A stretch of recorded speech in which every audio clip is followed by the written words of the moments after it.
Hello and welcome to this video. On this video, I'm going to go through what I think are the 10 greatest guitarists in history. Now, what do we mean by history? We mean, obviously, the guitarists that played a part in the history of the electric guitar, in the development of 20th century guitar playing, those that had the most influence, those that would defined what it was to be a guitarist at that time and still to this day. Because, of course, the guitar didn't start off as being the thing that we associate with rock music, the electric guitar being held in the hands of a guy with long hair doing screaming bends. This is not what the guitar was designed to do. The guitar obviously was originally an instrument of classical music. A Spanish guitar is a completely different beast in terms of how it's played and what it sounds like. So there is a history that emerged in the 20th century, and at one point the electric guitar is not only the most important instrument culturally at that time, which would probably be around the period of, say, 1955 to, say, 1985. This is the most important instrument culturally on the planet. And it's iconic. In a way, you could represent the 20th century with a picture of a guitar. Most likely it would be a Fender Stratocaster, a design that is still the same to this day. So this is a very iconic thing, guitar playing. So this isn't going to be the normal top 10 guitarists. This is going to tell the story of the electric guitar through 10 guitar players. Now, of course, a lot of what we class as being popular music, rock music, comes out of jazz and blues in America. The banjo was a very important instrument at the beginning of that history, with the guitar taking over. Well, really, as recording develops in the 1920s, although we could see guitarists as members of very important jazz groups right back to the turn of the century. But of course, they're all playing an acoustic guitar, an instrument which would fight for its place alongside a trumpet or a clarinet, not the most loudest of the instruments. So although an incredible instrument in terms of its portability and in terms of its ability to play melodies and chords and to have a percussive aspect to it as well, this makes it a very, very great instrument and a very portable instrument for playing songs. But the problem is it's not very loud. So with the advent of recording and the recording industry, which in terms of jazz and blues really starts to develop in the 1920s, and as we see the development of the big band, which is even louder and more powerful, the rhythm section that originally in New Orleans jazz would have had a banjo there is replaced by the guitar, the electric guitar now. The opposite is the case when we look at recorded music in the 1920s. The original recordings that came out under the jazz and blues genre in the 1920s, the problem they had there was that the volume of trumpets and drums was a little bit much for the recording process, which at the time was basically a great big cylinder hooked up to a needle that was scratching a groove in a wax cylinder, and any sort of loud volume could just upset the whole situation. No, the early recording wasn't great at recording anything too quiet, but it was also not great at recording anything too loud. The acoustic guitar was an ideal instrument, and so two guitarists came together, and they have the joint place on my list at number one. And were very successful in the 1920s, releasing a whole host of records that just featured two guitars. Those guitarists were Eddie Lang, and be seen as being the father of jazz guitar. He was of Spanish-American descent. And of course, being Spanish, he had links, I suppose, to the Spanish guitar tradition. Whereas Lonnie Johnson was an African-American gentleman who was erring closer to the blues, and I suppose relates to guitarists like Blind Lemon Jefferson and Charlie Patton. So in the 1920s, when they come together on these recordings, the two of them can be seen as bringing those two things together, which are already related. We have to understand that jazz and blues was much closer in 1925 than it became in, say, 1965. And so we see them exploring these two areas. Now, the reason why I think it's so important is there's a certain chordal language that Eddie Lang develops. But the most incredible thing at this point is what Lonnie Johnson does.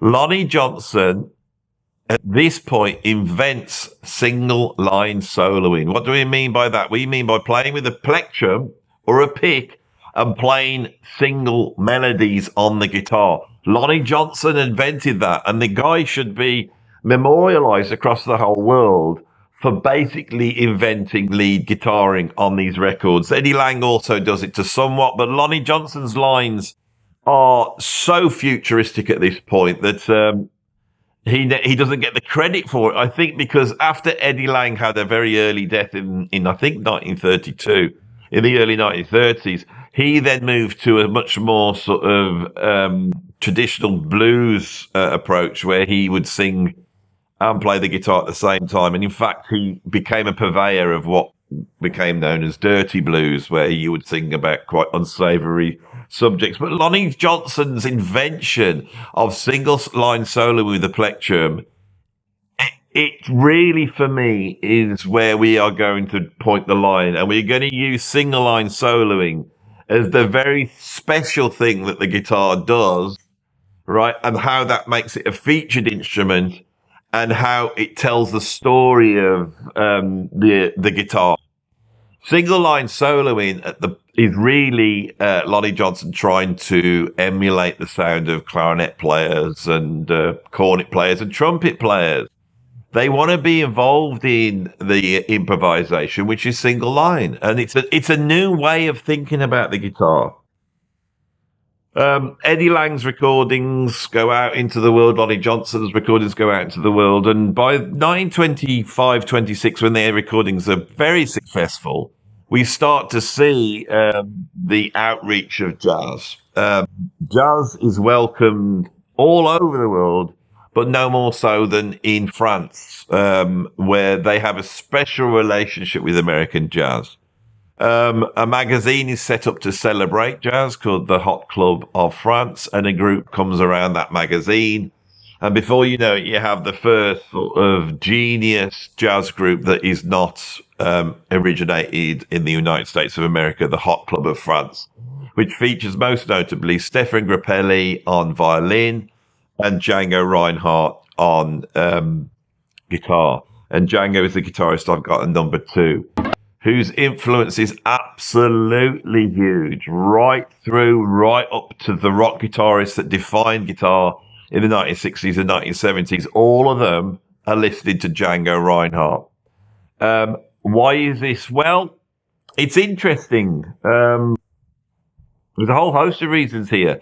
Django was from the Gypsy or Romany culture. In the 1920s, he experienced a fire in his caravan, and in going in to get his guitar and save it, he ended up having his left hand very badly burned. And it basically, with this hand, it makes those fingers there seize up. So those fingers are seized up. He couldn't move them at all. And he was left with just these 2 fingers. Now, if you are listening to the records of Eddie Lang and Lonnie Johnson, and you've just got those 2 fingers, you are going to pursue a single line soloing approach. Now, the gypsy tradition of guitar playing is quite interesting. It's really established as a worldwide sound by Django Reinhardt. But when we go back to the Hot Club of France, we have a couple of other guitarists in there, most notably Joseph Reinhardt, his brother, and they're all chordal playing. It's all a certain approach guitar, which is quite traditional. Django steps forward. And the thing with Django is probably the first genius single line soloist. And his invention on the instrument is quite incredible. Not just sort of replication of jazz lines, but there is a flavor and sound that comes from gypsy cultures, as much as there's a flavor and sound that comes from sort of French salon music with Stefan Grappelli. But they both have an incredibly strong of empathetic approach to the blues. They really seem to be able to understand the blues. And I think those two musicians are so important in taking the blues outside America and, reworking it in a way where non-Americans could play it, utilizing the folk forms from their country. It's very interesting, this is. Django also is a guitarist of effects. He creates effects on the instrument using a lot of sort of chromatic slides or sort of like sweep techniques. He is so far ahead. His guitar playing is so incredibly inventive that it really sets the guitar world alight and the jazz world alight. It has to be said that by the Second World War, when bebop comes along, both Stefan Grappelli and Django embrace that style wholly and seem to be able to work quite comfortably within it. Stefan, when the war happens, comes over to the UK and carries on playing in that style in the UK, whereas Django stays in Paris and keeps his head down. But there is a cross-pollination between these French musicians and British jazz musicians, which eventually comes through the whole sort of trad jazz movement of the late 1940s in the UK into the skiffle music and finds its way through to the British guitarists that are going to define rock guitar in the 1960s. Django, what can I say? There's only probably one other guitarist in the history of guitar that is equal to him, and that is, of course, the guy I've got at number 3, Charlie Christian. Charlie Christian is really the first electric guitarist. He takes the single line approaches of Django and Lonnie Johnson, and he just takes them to another level. His single line playing, I think, has not been surpassed. He has a rhythmical approach. He has a way of playing which makes him sound like the guy that owns electric guitar playing. I have this with a lot of players. It's like when you listen to Louis Armstrong, he really defines what jazz is. And when you listen to him play, he seems to own cornet and trumpet playing, and he seems to own jazz. He doesn't have to try and be a part of the jazz world. His very being defines what the jazz world is. And I feel that's the same with Charlie Christian with the guitar. Now, there's a very interesting fact about Charlie Christian. Charlie Christian was brought into Benny Goodman's band at the end of the 1930s. Benny Goodman's band was the biggest jazz group in the world at that point and was extremely popular. And Benny chose to feature Charlie Christian, which gave him a whole bunch of exposure. Now, what's interesting at this point is that before getting the gig with Benny Goodman, Charlie Christian had shared a guitar teacher with another guitarist that was coming up at the same time, a guy called T-Bone Walker is the guy I've got at number 4.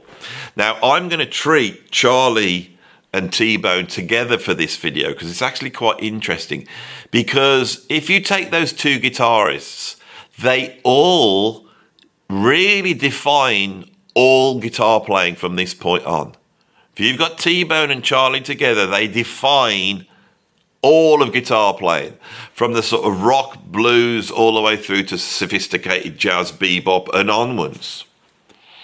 So it's very interesting that they had the same guitar teacher. Now, this guitar teacher went by a couple of names, and I wish I could remember any of them. I know he was called something like Bigfoot Chuck something or other, and you can go and look that up. Now, what this guy taught them, I don't know. But what's interesting is that when Charlie Christian went for his audition with Benny Goodman, the guy that drove him to that audition was his friend T-Bone Walker. And so we have the genesis of a certain style of guitar playing here, all mixed together with these two players. And they cover each other's areas. A lot of the rock and roll guitarists that are going to emerge in the 1950s and really define the electric guitar as being the instrument of rock are pulling licks from both of these players, including Charlie Christian. the next guitarist I've got on the list really is one of the most important musicians in the development of rock and roll, and that is Chuck Berry. Chuck Berry is actually number 5 on my list and can be seen as the sort of unification of these two styles, the blues style of T-Bone Walker and the jazz style of Charlie Christian. And you might be thinking, is that really true? Did Chuck Berry actually ever play a guitar lick?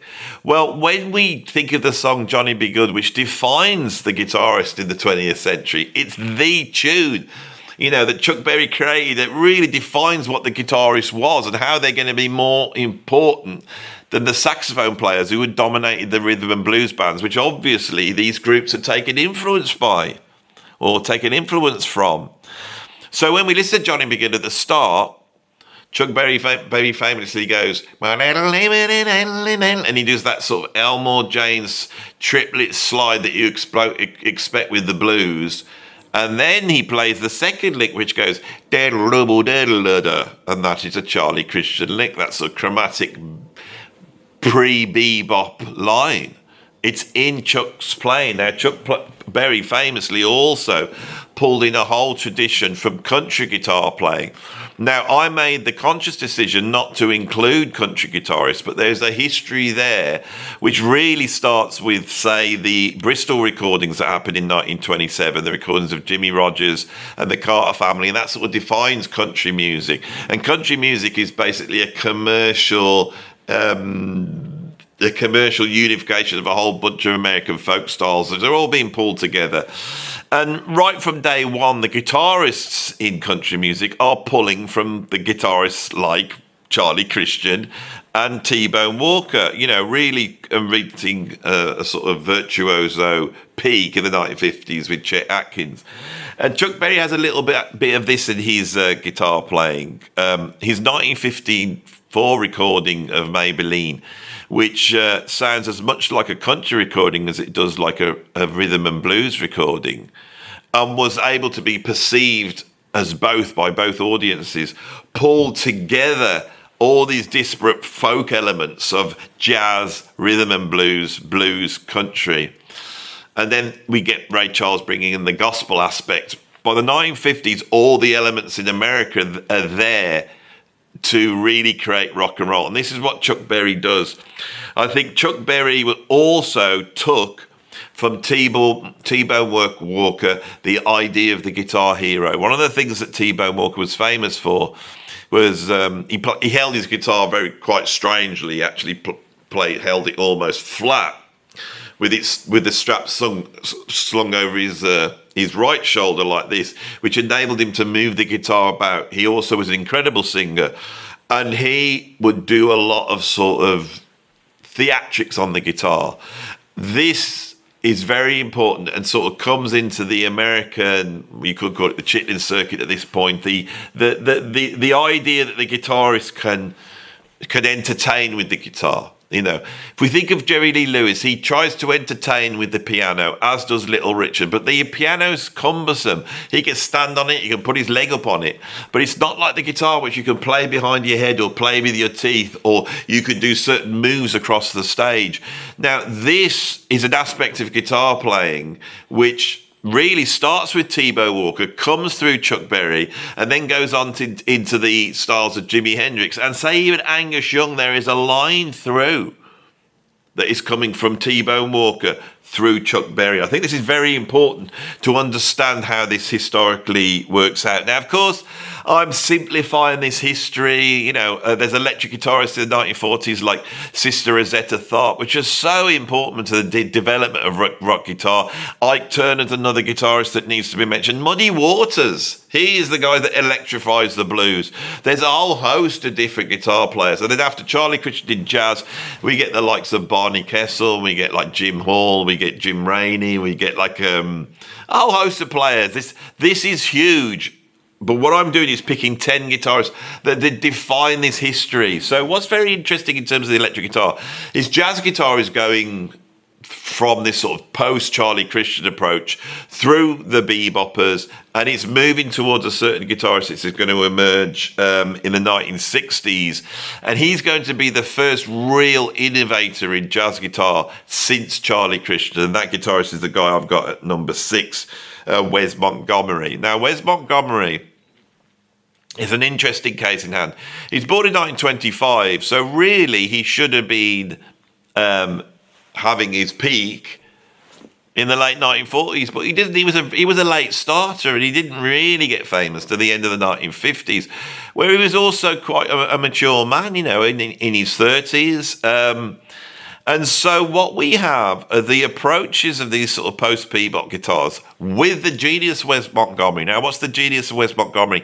Well, I think unlike the single-line players that also emerged at that time, like, Hank Garland and Joe Pass, Jim Hall, Wes has a whole bunch of effects. Obviously, the octave playing, he plays with his thumb. The use of certain chords, especially the dominant 7 sharp 9 chord, which has a huge influence on the guitar playing of a certain guitarist that's going to emerge in the mid-60s called Jimi Hendrix, that we have at number 7. Wes has a huge influence on Jimmy, right?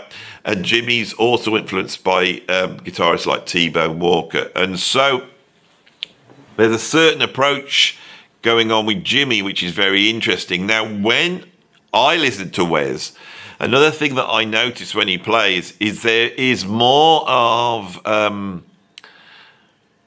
rather than have sort of the sort of chromatic bebop-ish lines of Charlie Christian and Django, they both use chromaticism in a very interesting way.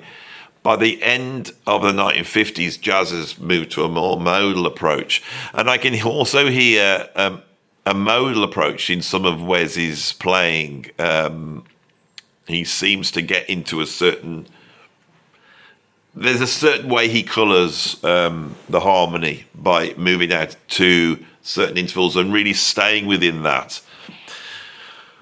Hendrix picks up on that sort of modality as well, and influenced not only by blues guitarists, but by the innovations of some of the jazz players like John Coltrane and Ornette Coleman.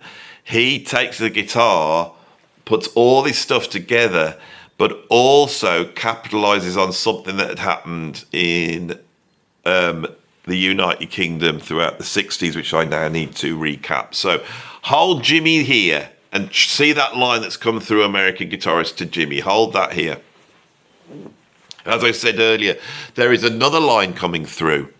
And it comes through, I believe, in terms of guitar playing, through the Hot Club of France, but also through the discovery of American folk musicians like Leadbelly.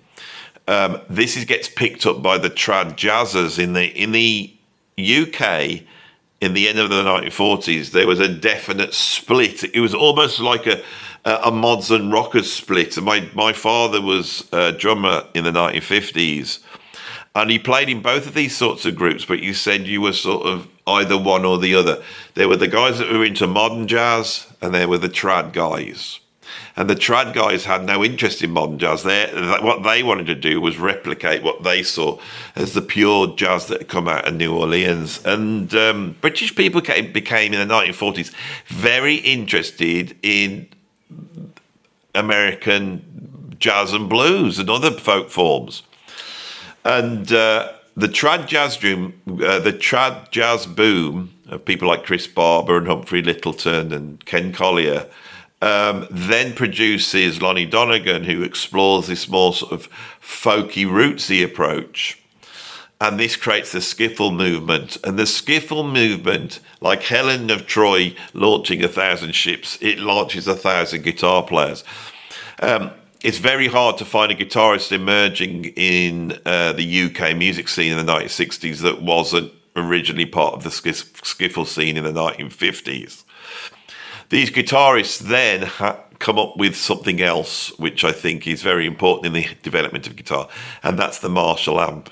Here in the UK, not being able to get like sort of Vox AC30s that well, a drum teacher called Jim Marshall decided to make his own amp. And under the guidance of some of his students' mates, people like Pete Townsend, this much bigger amp was created with 4 speakers in it and the ability to overdrive. When we listen to the American rock bands in the mid-60s, whether that be Love or The Doors, we don't hear that much distorted guitar. Well, later on we do, once we start to get MC5 and people like that. But this sort of singing, distorted, feedbacky guitar, really we can point to Eric Clapton. And I almost wanted to have Eric on this list, but no, I think the X factor was the arrival of Jimi Hendrix into the United Kingdom in 1966. And seeing what Clapton was doing in his new band Cream, and also there was guitarists like Jeff Beck, and hearing the whole feedbacking distortion things, and combining that with the sort of Chitlin Circuit show, which he'd been doing. He'd been doing this with the likes of Sam and Dave. He'd been doing this with the likes of Little Richard before he got to the UK. And then this sort of psychedelic approach, which is also pulling from free jazz. And we get really the defining musician in terms of the 20th century and the guitar, which is Jimi Hendrix. The more I do this channel and the more I explore what is so incredible about 20th century popular music and rock and rock music and all the styles that we talk about here, the more I start to realize that the GOATs, the greatest of all time, was Jimi. Jimi starts recording with the Jimi Hendrix Experience at the end of 1966. Their first album comes out in May 1967. And then he has, from 67 to 1970, about 3 years where he completely not only redefines rock and roll, not only seems to invent all the genres that are going to come out of it, whether that's jazz rock fusion or blues rock or heavy metal or prog. He seems to have a finger in all of those pies. And he just surpasses anybody, any contemporary at that time. I'm starting to think that the most important album in the whole history of rock music was the debut album by Jimi Hendrix, which is jaw-dropping in every aspect, in the technical aspects, in the cultural aspects, in the incredible tunes contained within it. I can't think of an album that has so many groundbreaking tunes on there. It's virtually every single tune. I cannot explain how important Hendrix is to the history of guitar playing and how he defines it in a way. And yet, here we are, 2026, and as we move further and further away from this glorious period of rock and roll, and as it slowly moves into history and eventually myth, to paraphrase J.R.R. Tolkien, I'm saddened by the way that the likes of Brian May and Queen, or say the likes of Led Zeppelin, seem to be winning out in this competition of who the great rock bands are of all time. Last night I was doing some research for a new video that looks at sort of the greatest rock bands of all time, and many of the lists were placing Queen at number 1. I find this incredible. I love Queen. They are brilliant, and they definitely deserve a place in the top 20. But the greatest band of all time? With Hendrix not even being considered, this is wrong.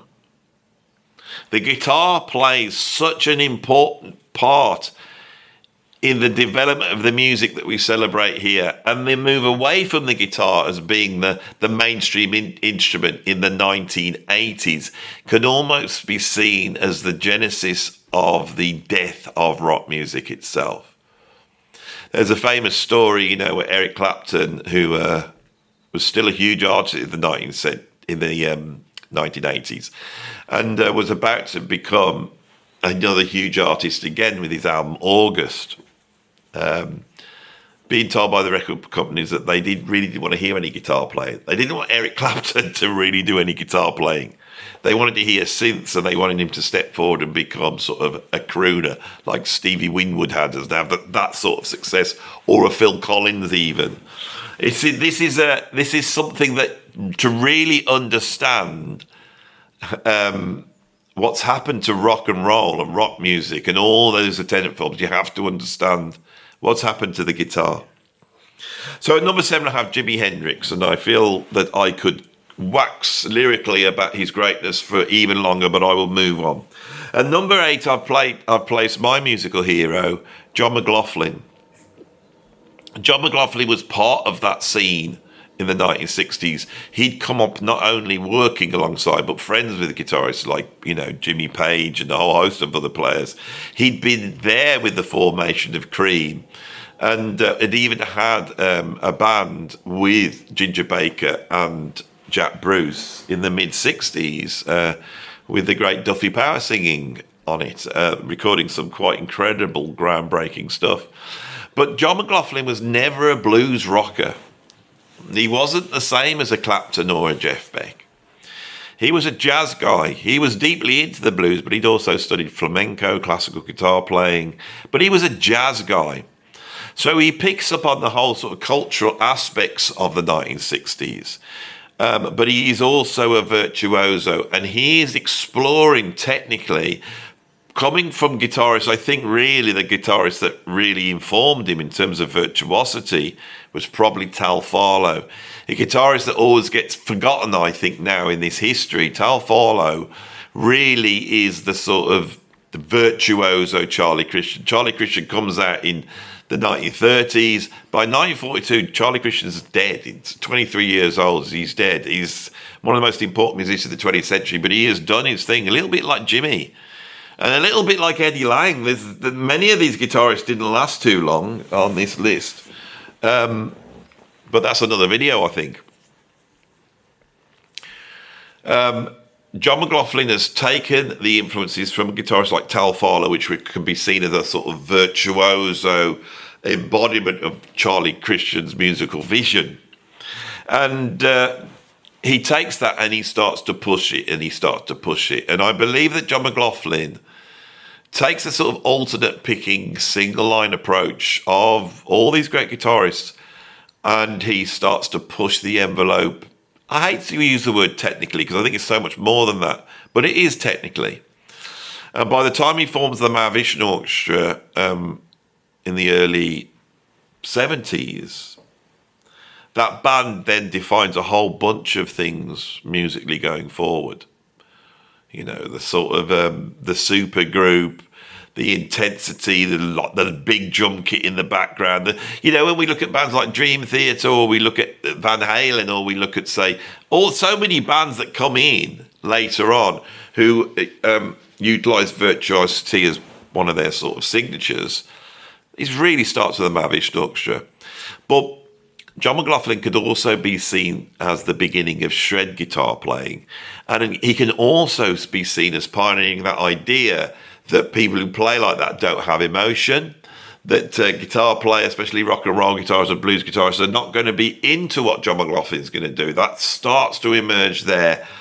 We then have his influence playing out with guitarists like Al Di Meola. And then as the whole thing goes on, we see in the 80s the emergence of the whole sort of metal guitar shred thing with guitarists like Steve Vai, Joe Satriani, and Yngwie Malmsteen. John McLaughlin plays a huge part in that, I think, in just elevating what people thought was technically possible on the guitar. He defines what a shred guitarist is. When I was coming up as a kid and was still listening to heavy metal, and we were like looking for the fast guitarists that could shred, that was the big thing. And Gary Moore was one of those guitarists, and John Sykes was. Those were the ones I noticed. And I was listening thinking, this is incredible stuff. But when you picked up any magazine or book at that time and looked into that era of guitar playing, it always went back to John McLaughlin. Right. So I think John McLaughlin, what does he pioneer? He pioneers the alternate picking approach of the shredders, the high distortion. He also pioneers sort of odd time signatures and that whole sort of armory of progressive rock, technical metal. He plays a lot of synthetic scales, outside playing. There's a whole bunch of different approaches in terms of harmony. He does place a whole bunch of really quite esoteric and weird ideas onto the guitar. He can play, when it comes to electric guitar, he can play with the intensity of a Hendrix, if not the beautiful singing bluesiness of Hendrix. And I think that's very important in defining a sort of hysterical aspect of guitar playing. Right, so at number 9, I have Eddie Van Halen. I've been listening to Eddie Van Halen and the band Van Halen all week, and I'm just astonished by his genius, which seems to come out of nowhere. Eddie, if he's influenced by anybody, it's probably Eric Clapton in terms of the sweetness of his playing, but he is more in the tradition of a guitarist like Les Paul, who is interested in the guitar itself and how it works. And he starts to, his incredible creativity, which is unbounded in terms of the music. We have to remember that his biggest hit of all time, the riff on that track, is played on keyboards by Eddie. So he doesn't see the guitar as really holding his musical vision. It's bigger than that. But he's also into the nooks and crannies of the guitar. He's exploring the sort of voltage systems that happen in the amps. How do you get a distorted tone? How do you make the pickups sort of not feedback so they can take more gain? Do we need humbuckers on a Strat because I need the tremolo arm? And what about a locking nut on the tremolo arms? Because I'm doing different things with the tremolo arm now, and it's going to knock the tuning out. All this, when you pick up a guitar, I'll try and explain this to you by just going and picking up a guitar. I've gone and grabbed my Yamaha Pacifica, this one here. We have a Strat style body, all right? We've got 2 single coils here, but back here we have a humbucker guitar, all right? Eddie Van Halen invented that. Now, if you get inside that pickup and have a look at it, you might find that pickup's actually being glued in, to make it more, the sound more focused, I suppose. Eddie Van Halen came up with that. This has an old style tremolo arm. We've got nothing up here. But if we had a locking nut on that guitar with a Floyd Rose tremolo, that would also be Eddie as well. So when we look at this here, there are traces of Eddie Van Halen and his genius in the design of a very common sort of entry-level guitar player for most guitarists now. His chordal playing, his uses of tapping, his use of volume and delay, his utilization of distortion, his... there's so many techniques and approaches. He is like a magician.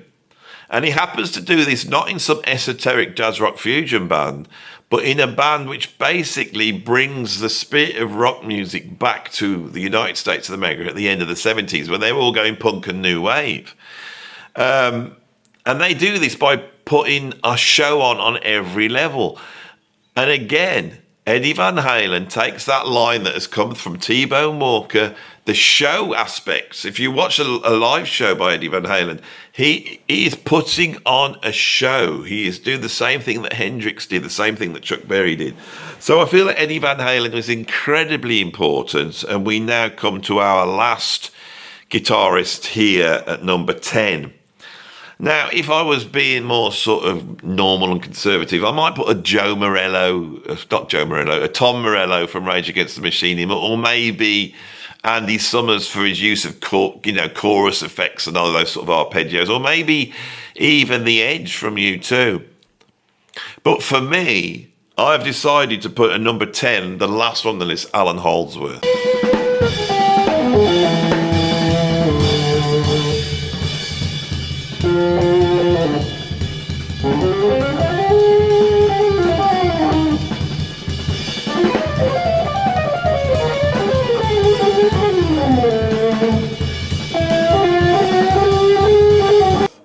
The guitar becomes the most important instrument in the 20th century in terms of rock and roll. And in the same way as Louis Armstrong comes forward as the great voice on that instrument, on the trumpet. And then Charlie Parker defines the saxophone with his playing in the bebop era. We could argue that Hendrix defines rock guitar playing, and I think he does. He's literally the Charlie Parker of rock guitar playing. But in terms of the guitar itself and the capabilities of the guitar, in terms of seeing the guitar Hendrix did something in the guitar because he saw the guitar as being sort of almost like a synthesizer of chaos. But that idea of being able to create new sounds with the guitar really comes to an absolute aesthetic peak with Allan Holdsworth.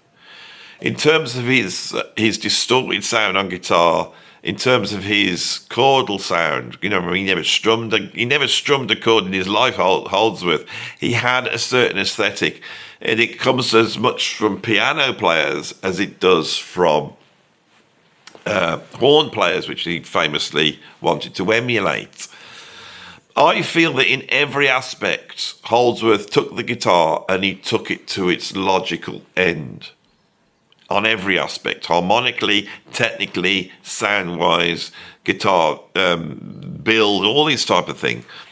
And in that, I think he creates a sound which then goes on into the modern world. So most jazz musicians playing now, or many jazz musicians, are influenced by the vocabulary and approach and the sound of Allan Holdsworth. It's very interesting. When he was shunned by the jazz world, so that is who I've got at number 10 is Allan Holdsworth. I think for me, Allan Holdsworth's the greatest musician of the latter part of the 20th century.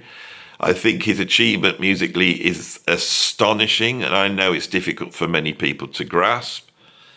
I also want to say that there are many people out there, when they hear it, they just hear the technique and they can't hear the beauty and emotionality of it. But for me, Allan Holdsworth is some of the most emotional music ever made. But he also represents the esoteric aspects of guitar playing, which have now passed into sort of history. With the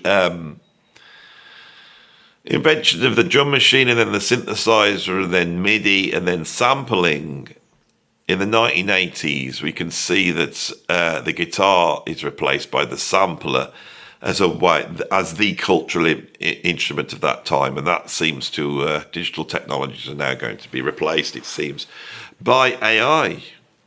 And so the guitar represents this period in human history. And what does it represent? We get to the end of this video. What does it represent?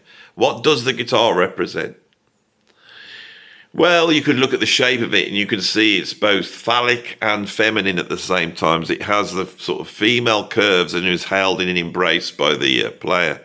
But it also has a sort of phallic element to it, which has been utilised quite obviously by guitarists like Jimi Hendrix. In terms of its ability to play chords and single lines, there's very few instruments that you can do that in the way it can, and the ability to be able to change its sound because of its electric and because you can pass it through effects, but also high volume and distortion. It's able to synthesize new sounds. You can bend the notes on it, which means you can be emotive and almost emulate that of a singer, right? But I think the most important aspect of the guitar is the fact that you can distort it. And that harsh, distorted sound becomes the sound of rebellion and revolution. So the electric guitar becomes the sound of unadulterated counterculturalness in the 1960s. So the guitar becomes not like a trumpet or a saxophone or a violin, which seem to have a sort of stuffiness around them. A guitar, even a Yamaha Pacifica, is cool. And I think that's what's so important about it, is it's cool. And because of that, the electric bass is also cool. And we know that the drums that are sat behind me at the moment all lit up pretty. Can you see that? Can you see my drum kit? is. It's half, but the drums also have that aspect as well. These are cool instruments, and they will always seem cool to me, and I'm sure they seem cool to you. And I feel that much cooler to be able to finish my video holding this guitar, even though it's a Yamaha Pacifica, not the most coolest of guitars, is it really, this one?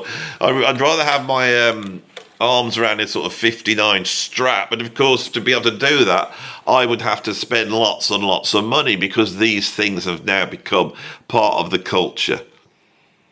So that was my 10 greatest guitarists in history. I'm just going to recap. At number 1 I had together Eddie Lang and Lonnie Johnson.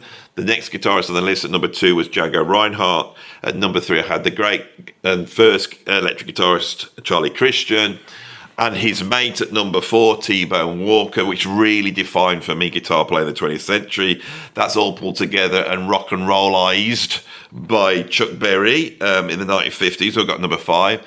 Wes Montgomery takes that sort of tradition of jazz guitar and pushes it to another level and innovates it in the 1960s, and that could well be the secret sound in terms of the sort of octave playing and the sort of use of the 7#9 chord that defines Jimi Hendrix, and Jimi Hendrix then becomes the great iconic electric guitarist. And I've got him at number 7. John McLaughlin sort of establishes sort of virtuoso guitar and technical guitar in shred and all that type of stuff in the 1970s. Eddie Van Halen again comes in as a genius and brings in all these parallel techniques and sound, but also brings the guitar back for a short period, really creating a guitar renaissance in the 1980s of people like Joe Satriani, Steve Vai, Vinnie Moore, and all those people. And then at number 10, I finally finished with Allan Holdsworth, that for me defines why the guitar is so great and defines the possibility and out to limits of that instrument. I hope you enjoyed this video. If you did, stick a like on it. If you want to see some more, subscribe. I decided to be very serious on this video. I have not cracked any jokes really. There might be a few subtle jokes here and there, but on the whole I've done this very seriously, and I am going to be doing more serious videos this year. So if you like my serious videos, you've got to support them, and you've got to like, and you've got to subscribe, and you've got to engage with these more than me doing something silly that doesn't really utilize my knowledge of music, which I am very aware that I need to pull on at some points, you know. So if you enjoy these more serious videos and more thoughtful ones, like I say, do what you need to do. Thanks for watching. I'll see you on the next video.